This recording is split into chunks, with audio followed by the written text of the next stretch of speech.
Welcome back to the Business Freedom Podcast. This is part 3 of Mindset, Focus, and Habits, and really putting it all together in terms of some of the feedback from this session, and Stacy Peterson giving her own perspective on where she's done well and not so well, and me adding my 2 cents as well. So the only thing I ask is that you share this with someone or share it on social media if the Business Freedom Podcast is helping you in your business growth journey, and leave us a 5-star review. That's super, super helpful.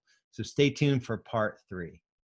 Not every mountain is worth climbing is a good one, because when you become successful, you do have options, and you have to kind of pick one and go deep on it so that you could take it to the next level. And then one of the questions in here was, what are you passionate about? I'm like, oh wow, there is some stuff I'm passionate about in real estate. How do I get towards that? Because so many times I think, we're just dealing with all the problems in leadership, and we don't focus on, oh cool, like, well, how do I delegate this eventually? There's a time and a phase in your business that you have to go through stuff. But knowing that there's an opportunity to structure that, especially with the systems and models that you guys have, to work within what you want to be working within in the business. It's cool. That's awesome. Really good, finding your passion. Yeah, I had a takeaway, and it was, I had a conversation with the Sissons over there. This was last week, and we get so wrapped up, and I get pretty wrapped up. I'm pretty high strung, and I'll get all worked up about something that is not even. And sometimes I'll vox Thomas, and he'll be like, what are they going to do? His saying is this to me when I get all like, whatever. He'll say, what are they going to do, eat you? I'm like, oh, I guess they can't eat me. So, like, if that's the worst case. But the conversation we had was Greg has a very, a ground. If you ever get a chance to talk to that couple, they're awesome. And very grounded in the fact that very little of what we get involved in on a daily basis in our business is as dramatic as we let our clients like have us believe. And you might look at me like it's easy to you to say, when was your last closing? And I know you guys are working deals as you're in this room, but really when you think about it, and it's just, I forget what you said exactly, but it was like, it's not. Small stuff. Yeah, just like it's not as like dramatic as we make it out to be. And that's like pretty much everything in our business. And sometimes as team leaders we can bring, and I do it in my personal life with Julie, I could think of like 5 instances in the last 2 days where I just made one little thing like way more dramatic than it needed to be. And I'm like, why did I do that? It's my job. Like she spilled coffee on this jacket, and I gave her a look that must have been the most horrible, like literally. But I know it made her feel like complete crap. And after I did it, it was a moment afterwards, I'm like, why did I do that? Like, and she was holding my coffee, and she was holding my jacket. So here she was holding all my crap, and it spilled, and I made her feel like just an idiot about it. And I think I do it with my kids, and it's like I'm just catching myself a little bit quicker every time. So now at least the apology is way more, at least I recognize it, and the apology is like right there. So the goal is to like maybe not do it, so you don't do it. But if you're gonna do it, at least apologize. So for me, it's just sweating the small stuff, and yeah, and not having. Well, someone said, "Don't sweat the small stuff." We've all heard that. Then someone asked the person, "What's the big stuff?" And he said, "When you're born and when you die, everything else is small." And when I heard that, the weight everything on me just went away. It's like, you're right. It's all small. So I think that's what I told you. I don't know. That's awesome. Oh. Anybody else? It's still here, whatever. Yeah. I think the main part is still intact. These are really good shares. So if you heard something else, or you wrote something down, share with us. All right.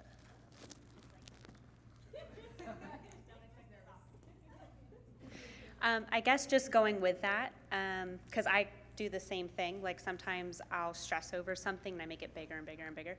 So what I've been just trying to tell myself is when I have a problem come up and I feel my heart, start to beat really fast and I get super nervous or super anxious or upset, I just remind myself this is so temporary. Like this feeling you're feeling right now is just a blip in the grand scheme of things. And I remind myself that there's always a solution.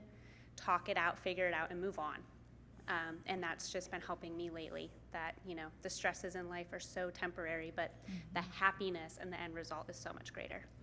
That's good. Yeah. Since we're on the topic, I just shared this earlier, the Mel Robbins 5-second rule. I don't know if anybody's heard that TED Talk. That really helps me. It's just to kind of trick your brain. Basically, if you're really emotional, or you're kind of angry, or you're just getting wrapped up in everything, to kind of just tell yourself, count backwards from 5, 4, 3, 2, 1, and then physically move your body. And for some reason, your brain kind of forgets about it for a split second, and you can just really manage your emotions a lot better than just kind of reacting. And then also, I forget if it was in a book or where I heard it. Even if it's something that's bigger than a really small thing, just to ask yourself the question, is this going to be relevant in a week or a month, or a year or 10 years, or does it have any eternal significance? That helps me a lot of times.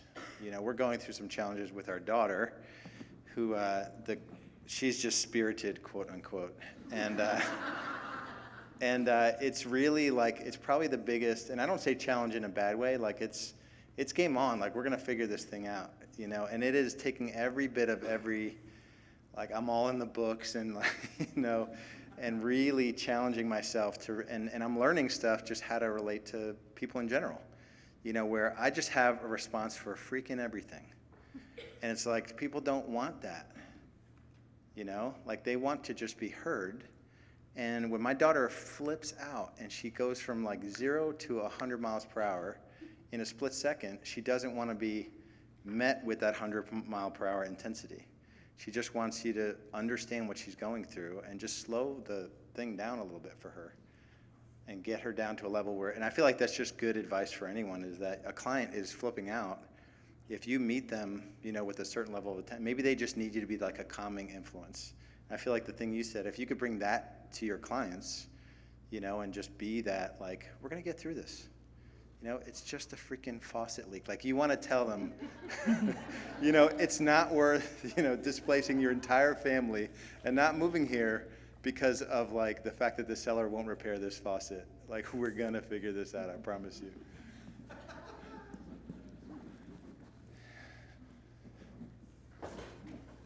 So I guess just kind of piggybacking on what everyone has been saying, so maybe these things are happening and they feel stressful, and my biggest takeaway so far has been awareness.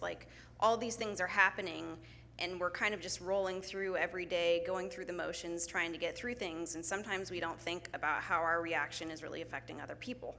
And so for me, maybe they're hyped up and I meet them at that same level, and my reaction stays with them for who knows how long because I didn't take a second to step back. And so this trick with the doorways and setting intentions and just being aware, so far that's been my biggest takeaway, is how am I coming across? How am I delivering when these people or these stressors are happening outside of me that I don't have control over? And so I think that's so far for me has been my big aha moment, that I need to really curb how I'm reacting and be aware of how I come across so that I can deliver a huge big customer service level and satisfaction for these people and give them what they're looking for. And maybe I do need to be the calm in a storm, but just being aware of how I come across and how I'm perceived is a huge thing that I think that a lot of times we don't think about, because we just go through the motions and they're coming at us, and that's that.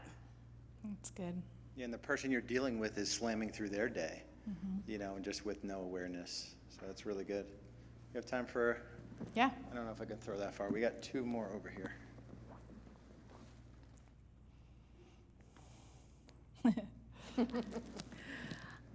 So I've been listening to some of your comments on how to deal with people and situations and things like that. And it reminded me that sometimes people just need to be listened to, like you were saying, but not in a sympathetic way, but in an empathetic way. And if you I would highly recommend you look up the definition of the two, because sometimes they're thought to be interchanged and they're not. But just trying to help identify the emotion that they're feeling and help them to identify it. And just because there's throwing up all this stuff on you doesn't mean they want you to fix it. Sometimes they just want you to hear what they're saying. And once they get it out, they may be okay. So, just to sum it up and say, I'm really sorry that this happened, or whatever, to be empathetic about how they're feeling, and then just address it with the fact of, okay, so what are your thoughts? What would be the ideal situation from here? And sometimes they come up with a less expensive or time-consuming or whatever solution than what you would offer originally. So if you let them make the offer first, sometimes it works out a little bit better. Yeah, very good. Real quick on that, and this is for all the married guys in the room. And it's from, I don't even know where it comes from, but someone shared it with me, and it's been really valuable. And it's from PET, Parent Effectiveness Training. And it's an acronym, to your point, LEAP. It's listen, empathize, affirm, then and only then maybe give perspective. And I think as men, and typically, I can only relate because I just go right for the P. Like before you're even finished talking, I already know what I'm going to tell you, and it's going to be the right answer, and you should totally do it. And they just want to be heard. They want to, and I think I've been working at this for 12, 13 years now. So I only learned this a few years ago, so to be fair. But I feel like women do this really well with each other. Like when I see women interact, like they are, and part of me is just like, I have the answer. Do you guys want my perspective? And they don't want any perspective. And I feel like that's just so valuable. Like sometime and Thomas does a really good job of this on our team, where I know he just wants to pee on our agents sometimes. And you know what I'm saying, with our 3 lead agents, like he is listening and empathizing and affirming. And you always throw the perspective in there, but really to train yourself to to do the first 3 first. You have to lay the groundwork to even have that relationship. Okay, I was going to say, it's sometimes a male thing that you want to fix things. For sure. So that's where the listening, my husband and I would just say, okay, I just want you to listen. Don't want you to fix, just listen. I just have to get it out. And so it is. Yeah, that's good. I just want to give Real Estate B School a huge kudos, because just going through this book today and being here after 3.5 years, I have a lot of smiley faces and a ton of gratitude that I didn't have 3 years ago. So it's amazing how just doing these exercises and not saying that everything is perfect or significantly better. I think just my perspective is completely changed. So thank you. Thank you.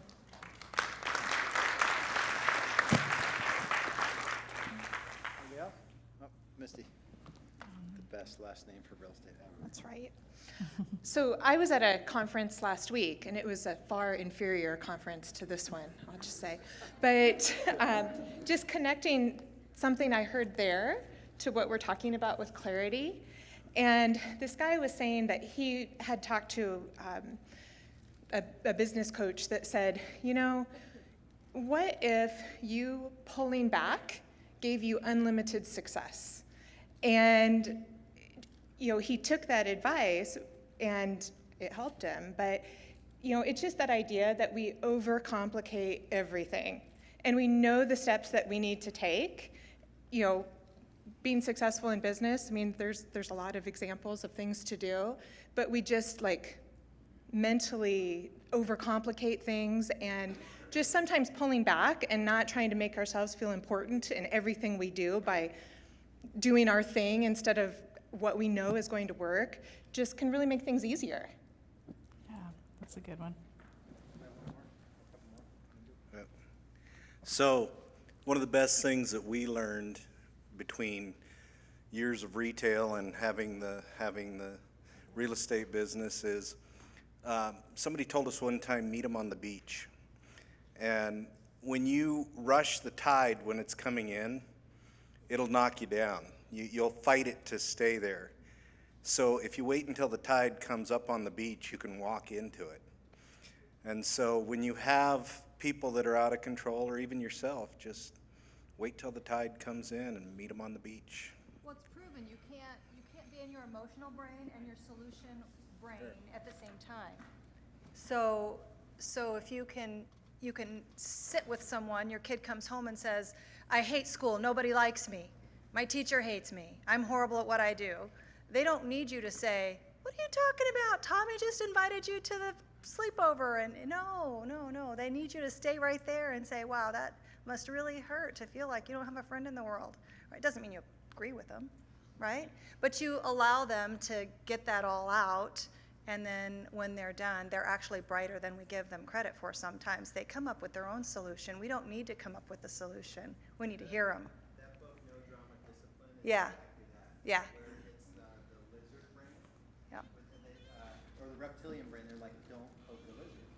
Like when your child is in that space where you know they don't want to get your perspective on anything, you just connect with them, and then they already know they did something wrong or Yeah. whatever, so it's really cool. Yeah, but we can carry that over into the sales environment with our team and with our clients. And it's a secret weapon, seriously. Yeah, it works really well. So I think someone mentioned like a TED Talk, the 5-second rule. There's another TED Talk that is really interesting. It's called Life is Simple. And it talks about how we will just complicate the heck out of life altogether. It really takes back everything and like pulls out a bunch of layers that we threw on ourselves and shows you the simplicity of how simple our lives really, really are. Like going back to the core as far as like where we confuse our needs for what our wants are. Because very, very easy to confuse, all the things that you want and then say that those are things that you need to have in your life. So sometimes whenever I'm feeling like a lot of anxiety, I'll go back to that video. It's a short video. I would encourage anybody to watch it. It's called Life is Simple. And just interesting little story that's in there that a guy shares. I think it's amazing because we're the only ones, we're in complete control of our experience and everything, right? Feeling anxiety, feeling pressured, feeling like you need to grow, feeling, all this, everything, every bad emotion that you can think of is usually self-inflicted. You're in 100% control, and, sometimes you're not looking at how you're contributing to your own feelings, your own anxiety. Sometimes you want to blame it on, it's because this is happening. It's because that's going on. When the reality is that nothing's really going on. You're just telling yourself that that's so bad that you have to feel this way. So, just let me share that. That's good. Awesome. All right, we are going to do a 30-minute break. So you have a 30-minute networking break, and then we're going to reconvene at 4 o'clock. Team leaders are in here. Sales are in the room behind us. And don't forget to register for Nashville for our intensive to get a special gift, rebsworkshop.com. And also don't forget to visit our sponsors and do a social post. Hashtag REBS Live to win prizes as well. What? Oh, and the snack bar, whatever you call that room, right? I just need an office just for that. Yeah, it's awesome. All right. Thanks for listening to the Business Freedom Podcast. If you're getting value from the podcast, would you please leave us a 5-star review and share it with others who might benefit from the content I'm sharing? And if you're ready to scale your real estate business sustainably and profitably, there are a couple options for you. If you're doing under $500,000 in annual GCI, our Business Foundations program is for you. Head over to getbusinessfoundations.com. That's getbusinessfoundations.com. and learn how you can make the shift from overwhelmed real estate agent to true business owner. If you're doing more than $500,000 in annual team GCI, there's our graduate program designed for top producers and team leaders who want to grow their team and scale their business. If that's you, go to realestatebschool.com and apply for a free business growth strategy session. In your business growth journey, we have the tools, systems, strategies, training, and coaching to get you where you want to be. Remember, only you can create your future, so take action now.